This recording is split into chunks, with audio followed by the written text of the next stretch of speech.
Assalamualaikum. Today we are discussing a very important topic that is about pure theory of law. Pure theory of law is the topic which comes around whenever you are talking about legal theory. आप जब भी law की definition की बात करेंगे, legal theory की बात करेंगे, आप इंटरनेशनल लॉ की बात करेंगे, तो कैल्सन का नाम जो है वो हमेशा आएगा. Kelsen was a very prominent jurist of 20th century, and he was very influential when it comes to legal theory. तो आज हम उसके एक बहुत इम्पॉर्टेंट थ्योरी को और उसके मुख्तलिफ एस्पेक्ट्स को देखते हैं इस क्वेश्चन में जिसका नाम है pure theory of law. What is Kelsen's pure theory of law, या आप इसको कह लें कि ये भी आप कह सकते हैं कि जो लॉ की जो डेफिनेशन है या लॉ की जो कैरेक्टरिस्टिक्स हैं वो कैल्सन ने कैसे बताई हैं. So let us start. Hans Kelsen was perhaps the greatest jurist of the last century and propounded the general theory of law and state in 1945. This is also called pure theory of law. और basically ये जो इसकी book थी, ये book के दो editions थे. एक दफ़ा उसने पहले इसको, और ये जर्मन में है बेसिकली. एक ये भी बात आपको पता चाहिए कि this book was written in German, और इसीलिए इसमें बहुत से ऐसे वर्ड्स हैं कि जिनको डायरेक्टली कोशिश की गई है जर्मन से इंग्लिश में ट्रांसलेट करने की, and somehow some way jurists have tried to get some equivalent terms in English when it comes to, because German is a very vast language, एक बड़ी developed language है, और इसीलिए इसमें कुछ टर्म्स ऐसी भी आएंगी आपको कि जो शायद आपको लगे कि आपने वो इंग्लिश में पहले नहीं सुनी, क्योंकि because they are directly translated from German words. It is also called pure theory of law. Professor Kelsen जो था उसके मुताबिक थ्योरी ऑफ लॉ होनी कैसी चाहिए, पहले तो हम ये देखते. एक तो बात आप ये समझ लें, जिससे हमने पहले एनालिटिकल लीगल पॉजिटिविज्म को पढ़ा था, कैल्सन इज़ अ पॉजिटिविस्ट. एक ये बात आपको बताओ, उसने अपनी थ्योरी को एनोलॉजी के ज़रिए उसने पेश किया. एनोलॉजी का मतलब ये है कि when you are comparing one thing with another thing and you are getting similarities out of it. For example, अगर मैं ये कहता हूँ कि ज़िंदगी जो है वो ऐसे है जैसे एक शख्स जो है वो सुबह उठता है और उसको सामने कुछ नया नज़र आए.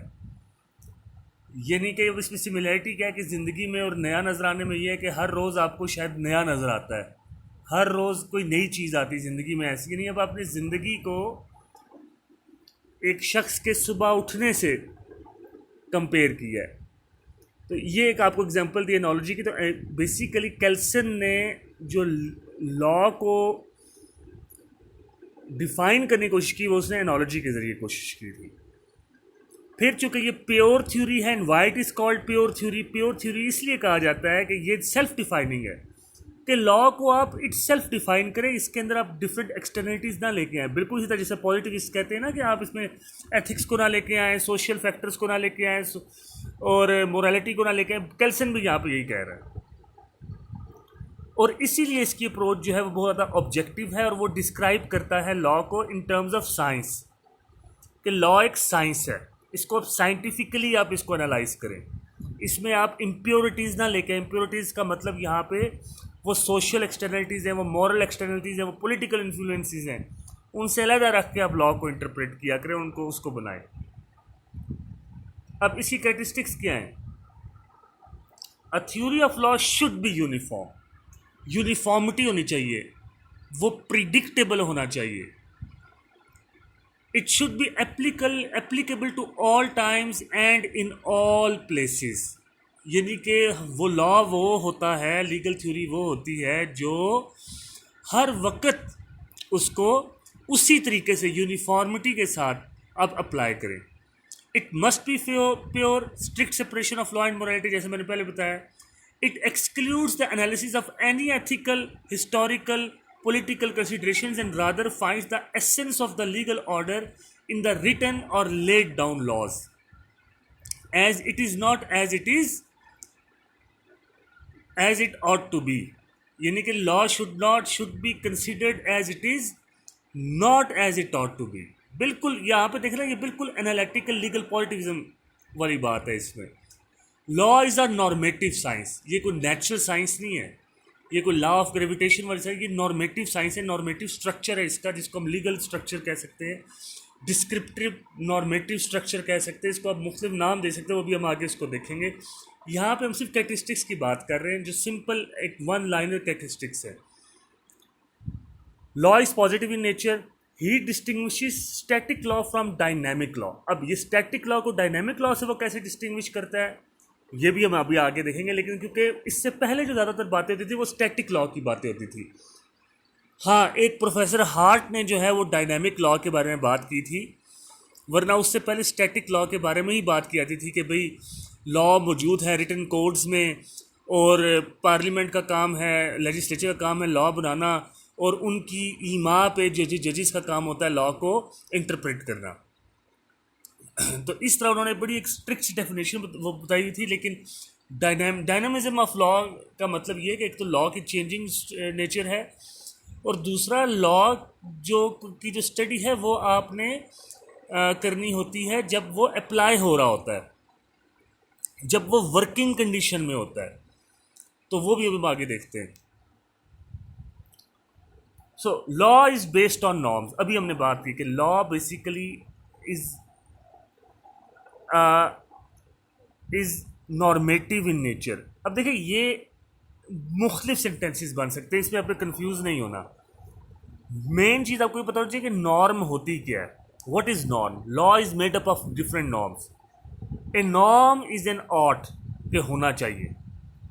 It is an ought statement. Ought का मतलब क्या होता है? होना चाहिए, ऐसे होना चाहिए. कोई बंदा कत्ल करता है तो उसको गिरफ्तार करना चाहिए, उसको गिरफ्तार करके उसके खिलाफ चालान जमा कराना चाहिए, उसको मजिस्ट्रेट के सामने पेश करना चाहिए, उसके खिलाफ विटनेसेस को लाना चाहिए, उसके खिलाफ उसको पूरा मौका देना चाहिए अपने डिफेंस का. ये जितने चाहिए ये सारे ऑट्स हैं, ठीक है ना, ये सारे ऑट्स हैं, यही नॉर्म्स हैं. इन्हीं ऑट्स को नॉर्म्स कहते हैं, और इन्हीं नॉर्म्स से मिलके वो एक क्रिमिनल लॉ बनता है. क्योंकि अभी हमने ये बात की, सारी क्रिमिनल लॉ इसको डील करता है. Like if X happens, Y should happen too. So if somebody beats you, he should be arrested, he should be arrested, he should be put in lockup, he should be presented before magistrate, a challan should be framed against him, there should be evidence against him, police should do an investigation, judge should listen to the evidence that has been produced against him. तो ये सारी चीज़ें जो है ना, ये सब ऑट्स हैं, ये सब नॉर्म्स हैं, और ये मिल के एक क्रिमिनल लॉ बनता है. इस तरह norms can also take the form of permission. अच्छा, ये तो ऑट्स हो गया ना. लॉ में also take the form of permission and authorisation such as using proposition, should, may, can.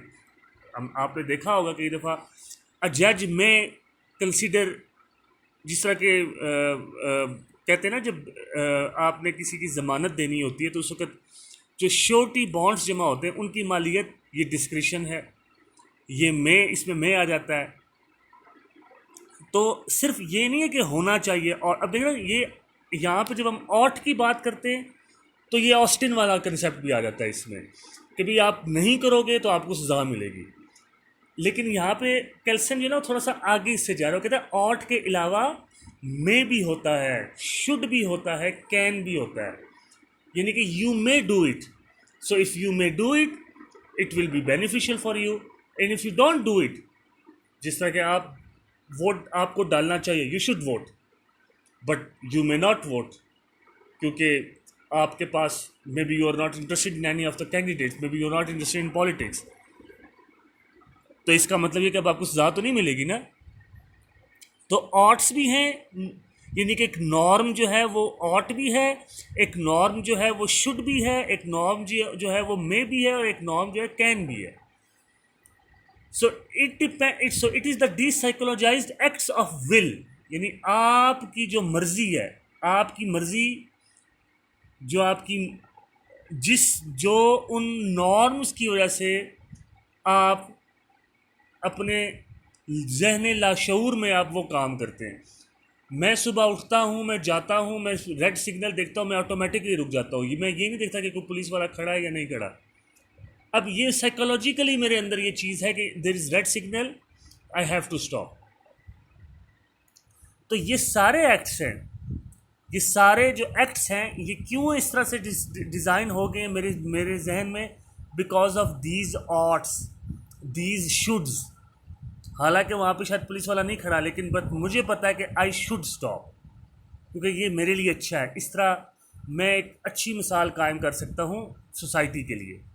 तो यहाँ पे देखना, ये शुड की बात आ गई है कि मुझे रुकना चाहिए, क्योंकि ऑट तो वैसे के लिए भी है, लेकिन अगर सामने पुलिस वाला खड़ा होगा तो फिर तो ज़ाहिर बात है पर्सन विल बी, उसके उसके जहन में ये होगा कि नहीं, मेरा तो चलान हो सकता है, इसलिए मैं ना चलूँ। The gunman versus Taxmann scenario. अब ये एक बड़ा इंटरेस्टिंग सिनेरियो है जो मैंने चुना। ये मैंने आपको, ये टैक्समैन देखना, अब एक टैक्स जो कलेक्ट करने वाला आदमी, वो भी टैक्स कलेक्ट करता है, वो भी पैसे लेता है, और एक जो गन लेके आप चोरी करने आता है वो भी पैसे ले रहा है। दोनों के पैसे लेने में फ़र्क ये है कि जो टैक्समैन पैसे ले रहा है उसके पीछे एक नॉर्म है, उसके पीछे एक ऑट है। वो नॉर्म, वो ऑट, वो क्या है कि भाई टैक्स लेना है तुमने, तुम्हारी ड्यूटी के तुम जाओ टैक्स लो, और उसकी ड्यूटी के वो आपके पास आता है और वो टैक्स लेता है। वो अपनी मर्जी से नहीं आता, he is bound to do it because there is a legal ought behind it. Only those action are legal which have legal oughts behind it. इसका मतलब ये है। तो अब देखना कौन सा एक्शन लीगल है, जिस एक्शन के पीछे लीगल ऑट होगी। जो बंदा डकैती करने आता है वो भी पैसे लेता है, लेकिन उसके पीछे कोई लीगल ऑट नहीं है। लेकिन जो टैक्स वाला बंदा होता है, वो भी पैसे लेने आता है, लेकिन उसके पीछे लीगल ऑट है। तो कौन सा एक्शन लीगल हुआ जिसके पीछे लीगल ऑट है, लीगल नॉर्म है। अब हम बात करेंगे हिरार्की ऑफ नॉर्म्स की। मैंने बिल्कुल अभी आपको पहले एग्जांपल दी थी कि अगर एक शख्स जो है वो कत्ल करता है, उसको पकड़ना है, उसको जेल में डालना है, उसके खिलाफ चार्ज फ्रेम करना है, उसको कोर्ट में पेश करना है, उसके खिलाफ एविडेंस लेके आनी है, उसके खिलाफ तफ्तीश करनी है, ये सारे जो काम है, यानी कि अगर एक काम होगा तो दूसरा होगा, दूसरा होगा तो तीसरा होगा। अब ये जो सारा स्ट्रक्चर है ना, ये हिरारिकल स्ट्रक्चर है। यानी सबसे पहले क्या होना लाजमी है? बंदे का अरेस्ट होना। बंदे के अरेस्ट होने के बाद ही उसके खिलाफ चालान पेश किया जाएगा, उसके बाद ही उसको रिमांड के लिए पेश किया जाएगा, उसके बाद ही उसके खिलाफ एविडेंस दी जाएगी, उसके बाद ही उसके खिलाफ क्रॉस एग्जामिनेशन होगी, उसके बाद ही उसका बयान लिया जाएगा। तो अब ये स्टेप्स होते हैं। अगर हम, मैं ज़्यादा डेप्थ में नहीं जा रहा क्रिमिनल लॉ के, लेकिन ये मैं एक एग्जांपल दे रहा हूँ। तो ये स्टेप्स हैं, और ये स्टेप्स जो हैं, ये जो स्ट्रक्चर है, इसको हम नॉर्मेटिव स्ट्रक्चर कहते हैं, इसी को हम हिरार्की ऑफ नॉर्म्स कहते हैं। तो इसका मतलब ये हुआ कि law is a system of norms which are self organizing such that higher norms validate lower norms.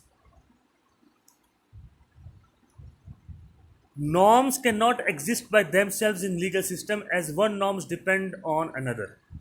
यानी देखे ना, ये ऐसे ही है जैसे एक काम होगा तो साथ दूसरा भी होगा। अगर पहला काम ही नहीं होगा तो दूसरा भी नहीं होगा, लेकिन अगर पहला काम हुआ है तो दूसरा लाजमी होगा। यानी कि बंदे को अगर आपने पकड़ लिया है तो उसको 24 घंटे के अंदर आपने लाजमी मजिस्ट्रेट के सामने पेश करना है। अब जो पहला काम है अरेस्ट करना उसी वक्त वैलिडेट होगा जब आपने उसको मजिस्ट्रेट के सामने पेश किया। अगर आपने उसको मजिस्ट्रेट के सामने 24 घंटे के तक पेश नहीं किया तो जो आपने पहला काम किया वो भी इलीगल डिक्लेयर हो जाएगा, कि आपने, तो उल्टा आपको सज़ा हो जाएगी, यानी बीइंग एन ऑफिशियल आपको सज़ा हो जाएगी। तो देखना, पहली जो नॉर्म थी अरेस्ट करने वाली, वो किस पे डिपेंड कर रही है? मजिस्ट्रेट के सामने पेश करने वाली नॉर्म पे। तो ये आपको इधर इसका आपस में रिलेशनशिप पता चल रहा है। So every norm has to be related to other legal norms which are in turn related to higher legal norms. Such chain of norms therefore creates a hierarchy of norms. हम यहाँ पे सिर्फ hierarchy of norms की बात कर रहे हैं. This apex end point is at the top of the hierarchy. It is known as Grundnorm norm or the basic norm. अब Grundnorm norm basically it was a German word and it was the first word. It was first time used actually by in this sense by Kelsen. अब ये जो गौण norm है, ये वो norm है जो सारी नॉर्म्स को वैलिडेट करती है।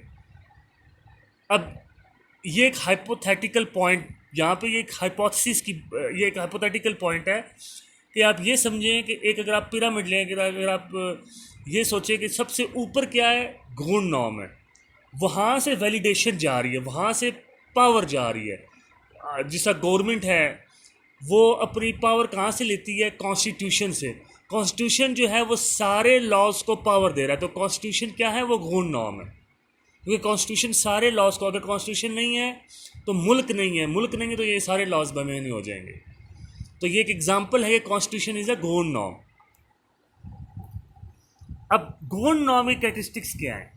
गौण norm is basically at the is the top norm, is the most basic norm in the hierarchy of norms. ठीक है, it may not be same in every legal system. अब गौण नॉर्म को कैसे तलाश किया जाए, बड़ा मुश्किल है। It may not be same in legal system, it's also not necessary there should be one fundamental law. देखिए ना, ये एक बुनियादी लॉ होता है, एक बेसिक नॉर्म होती है।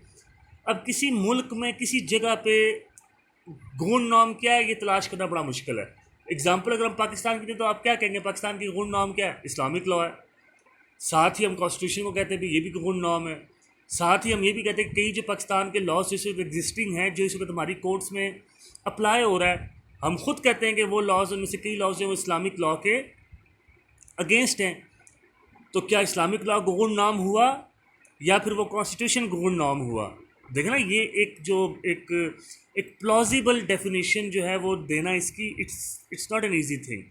तो कन्फ्यूजन है। So it's very difficult to extract where does this legal gone norm, where does this gone norm actually exist. Gone norm does not depend on any other norm. जैसा constitution है वो किसी norm पे, किसी बंदे पे depend नहीं कर रहा, वो है, वो मौजूद है, उसी के सारे ताबे हैं। Validity of gone norm is only dependent upon minimum support of effectiveness, hence no universal adherence is needed. अब देखिए, जब कॉन्स्टिट्यूशन भी जब हमारा बना था तो क्या सारों के सारों ने इसको माना? क्या इस वक्त सारे पाकिस्तान में मौजूद जो लोग हैं वो कॉन्स्टिट्यूशन को मानते हैं? बेशुमार हमारे मुल्क में नॉन स्टेट एलिमेंट्स हैं जो कि इस कॉन्स्टिट्यूशन को नहीं मानते, लेकिन उनके ना मानने से इसकी वैलिडिटी पे कोई असर नहीं पड़ता। इसका क्या मतलब है कि सारों का मानना ज़रूरी नहीं है, उसको मानने वालों की तादाद पे मुनसर नहीं हो रहा ये कि कितने लोग हैं गौण नॉर्म को मानने वाले, कितने लोग हैं कॉन्स्टिट्यूशन को मानने वाले। वो मौजूद है और वो उस वक्त तक मौजूद रहेगा जब तक कि मिनिमम रिक्वायरमेंट उसकी पूरी होती रहेगा। मिनिमम रिक्वायरमेंट क्या है, ये डिपेंड करता है मुख्तलिफ सिनेरियोज पे, और यहाँ पे ये सेल्फ कंट्राडिक्टरी है, और यही इस पर क्रिटिसिज्म भी है जो हम आगे पढ़ेंगे कि वो मिनिमम सपोर्ट क्या है। वेयर द गौण norm works, what needs to be seen is whether the directions given to the officials as per the primary norms are applied.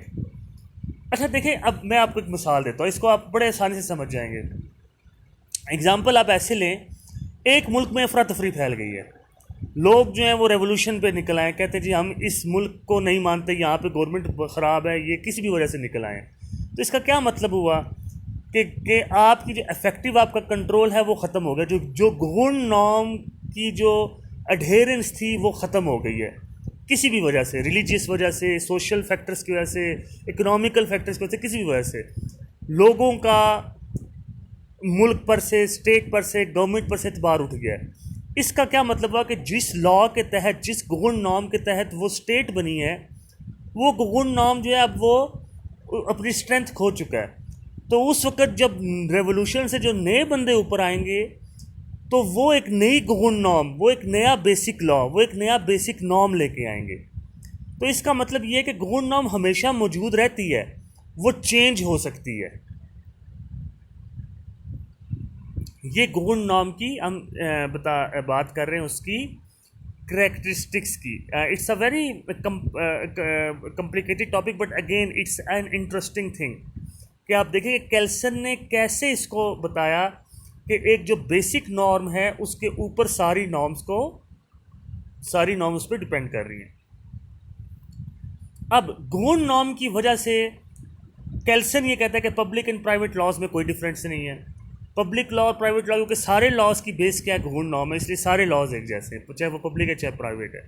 इसी तरह नेचुरल पर्सन, यानी एक ज़िंदा आदमी जो एक ज़िंदा सिटीज़न है, उसको सिटीज़न होने की वजह से, या अगर वो उस मुल्क में सिटीज़न उसका नहीं भी है, वो वहाँ पे रहता है, तो उसके ऊपर जो राइट्स हैं वो उसको स्टेट ने दिए हुए। इसी तरह अगर उस मुल्क में कोई कंपनी है, कोई फर्म है, कंपनी या फर्म को हम जुरिस्टिक पर्सन भी कहते हैं, आर्टिफिशियल पर्सन भी कहते हैं, लीगल पर्सन भी कहते हैं, उसको भी राइट्स एंड लाइबिलिटीज़ दी हुई हैं। यानी कि जो मेरे राइट्स हैं as a living human being, उसी तरह के कुछ राइट्स जो कि मैं भी कॉन्ट्रैक्ट कर सकता हूँ। मेरे खिलाफ भी किसी ने कोई कदम उठाया तो मैं उसका जवाब दे सकता हूँ, उसके खिलाफ कोर्ट में जा सकता हूँ। इसी तरह अगर कोई कंपनी है, वो जो जुरिस्टिक पर्सन है कंपनी, उसके खिलाफ भी कोई उसकी रेपुटेशन पे हमला करता है या कोई उसके के लोगों पे हमला करता है during the course of the employment, तो वो भी एज अ कंपनी जो है वो उसके ऊपर राइट्स हैं, उसके भी उसी तरह राइट्स हैं। इसलिए नेचुरल और जुरिस्टिक पर्सन में कोई फ़र्क नहीं है, वो दोनों एक जैसे, क्योंकि दोनों को स्टेट लॉज वो राइट्स देता है, ड्यूटीज़ देता है। Due to legal construction of state itself is dependent upon govern norm making state and law identical. अब देखना, स्टेट उस वक्त तक रहेगी, स्टेट या गवर्नमेंट उस वक्त गवर्नमेंट रहेगी जब वहाँ पे गवर्न नॉर्म मौजूद रहेगा, गवर्न नॉर्म की इफेक्टिवनेस रहेगी। अगर गवर्न नॉर्म की इफेक्टिवनेस ख़त्म हो जाएगी तो स्टेट, वो गवर्नमेंट, वो ज़मीन पे नहीं रहेगी, उसके ऊपर दूसरे मुल्क कब्ज़ा कर लेंगे। या अगर तो वो गवर्नमेंट है तो वो गवर्नमेंट की जगह दूसरी गवर्नमेंट आ जाएगी, स्टेट वैसी की वैसी रहेगी। लेकिन अगर वो स्टेट इटसेल्फ पूरी अफरा तफरी का शिकार हो जाए, या वो स्टेट इनसाइड वो मुख्तलिफ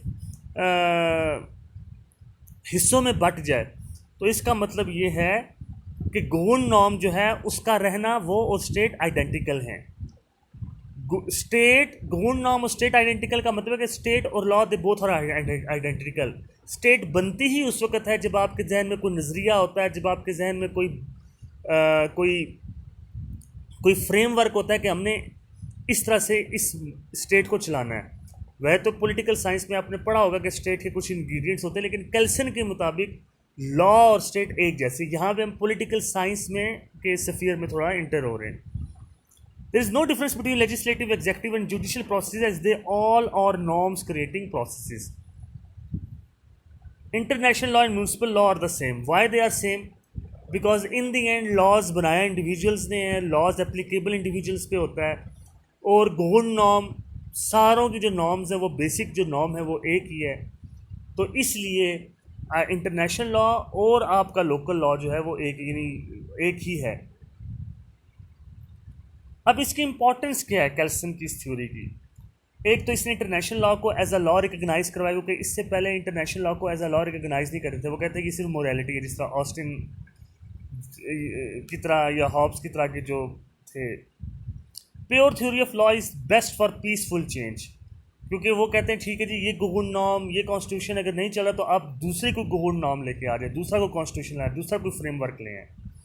it makes the most refined development of analytical positivism. और आप ये याद रखें कि पॉजिटिविस्ट जो थे वो साइंस ऑफ जो थी ना, जो साइंस थी लॉ की साइंस, उसको वो नहीं बता पा रहे थे। हाँ, हार्ट ने सेकेंडरी रूल्स की बात की थी, जो नॉर्मेटिव जो हिरार्की ऑफ नॉर्म्स है ना जो केल्सन की, वही बात हार्ट ने भी की थी कमोबेश। लेकिन जो एक्सप्लेनेशन केल्सन ने दी उस तरह की एप्लीकेशन पॉजिटिविस्ट में कोई भी नहीं दे सका। The concept of legal system is clear, original and very striking. It has explained that no law can prevail in a state over governed norm or constitution. Constitution या governed norm से ऊपर कोई law नहीं होता. He also explained dynamic nature of law. Pure theory explained law on scientific grounds to the extent not explained by other earlier jurists. कम से कम उससे पहले के जो jurists थे उन्होंने इस तरह से governed norm को, normative structures को, legal order को, legal law is the set of norms, इस बात को, इस जुमले को, इस सेंटेंस को एक्सप्लेन ऐसे नहीं किया था। अब इस पर कुछ क्रिटिसिज्म भी है। देखना, एक तो ये कि there is too much theory in it, बहुत ज़्यादा थ्योरेटिकल है, बहुत ज़्यादा कम्प्लेक्स हो जाता है ये, और इसका प्रैक्टिकलिटी से कोई खास तल्लक नहीं है, ये भी एक क्रिटिसिज्म है इस पर। Good norm is vague and confusing, जिस तरह कि मैंने आपको बताया, there is lack of reality and it is difficult to locate. कहाँ पे है गुड नॉर्म, कोई पता नहीं। मैंने आपको मिसाल दी कि पाकिस्तान में क्या कॉन्स्टिट्यूशन है या इस्लामिक लॉ है, क्योंकि कई यहाँ पे लॉज ऐसे जो इस्लामिक लॉ से कंट्राडिक्ट कर रहे हैं, लेकिन वो फिर भी अप्लाई हो रहे हैं। तो किधर है आपका जो ओरिजिनल गवर्न नॉर्म, नहीं पता। नेचुरल लॉ इज़ इग्नोर्ड, क्योंकि ये पॉजिटिविस्ट था इसलिए। Supremacy of international law that has been severely criticized by municipal laws. अब ये इंटरनेशनल लॉ को सुप्रीम समझता है म्यूनसिपल लॉ के से, लेकिन इस बात को जो स्पेशली मुल्क की सॉवरेनिटी के जो एक्सपोनेंट्स हैं वो इस पर बहुत ज़्यादा क्रिटिसाइज करते हैं। There is no practical significance of that. There is self contradiction when it comes to the validity of grundnorm. देखिए ना, एक तरफ आप ये कहते हैं जी कि मुल्क में रेवोल्यूशन आ गया तो गहुन नॉर्म ख़त्म हो जाएगी, दूसरी को गहुन नॉर्म हो जाएगी। तो इसका मतलब ये हुआ ना कि आप लॉ को या गहुन नॉर्म को आप स्टडी करें सोशल फैक्टर्स को देख के। लेकिन दूसरी तरफ कैल्सन ये कहता है जी कि आपने जो है वो लॉ को एज इट इज़ स्टडी करना है, not as it ought to be, यानी आप उसमें से सोशल फैक्टर्स को निकालें। तो ये देखें ना कि एक सेल्फ कंट्रडिक्शन आ रही है, इसके अपने आर्ग्यूमेंट में आती है। Purity of law can not be maintained as legal systems can not be studies without social, ethical and sociological factors. As professor Hart said, citizens also obey the law out of a sense of duty which is overlooked by Kelsen. सिर्फ ऑट्स नहीं है, जिस तरह के भी मैंने आपको example दी थी कि एक शख्स जो है वो रेड लाइट पे खड़ा हो जाता है even though there is no police there, लेकिन वो सेंस ऑफ ड्यूटी वो उसके कॉन्शियस में है कि ये बेहतर है करना मेरे लिए, मेरे बेनिफिट में है। आदमी वोट डालता है इसलिए कि वो मेरे बेनिफिट में, ना इसलिए नहीं कि डालना ही डालना, ना डाला तो सजा मिलेगी, नो। तो ये सारा जो इसमें सबसे ज़्यादा जो इंपॉर्टेंट आपने याद रखना है वो गहुन नॉर्म से कैरेक्टरिस्टिक्स। दूसरा जो ये लीगल स्ट्रक्चर है कि law is a normate, law is set of norms, law is made up of set of norms. एक हिरारिकल स्ट्रक्चर ऑफ नॉर्म्स हैं, ये एक नॉर्मेटिव एक्शन है लॉ। ये 4-5 आपने सेंटेंसेस को अपने जहन में रखना है और उस हिसाब से ये सारी कैल्सन की प्योर थ्योरी को आपने देखना है। Thank you so very much. If you because it's a complex topic, if you still have any question regarding it, you can ask me. Thank you.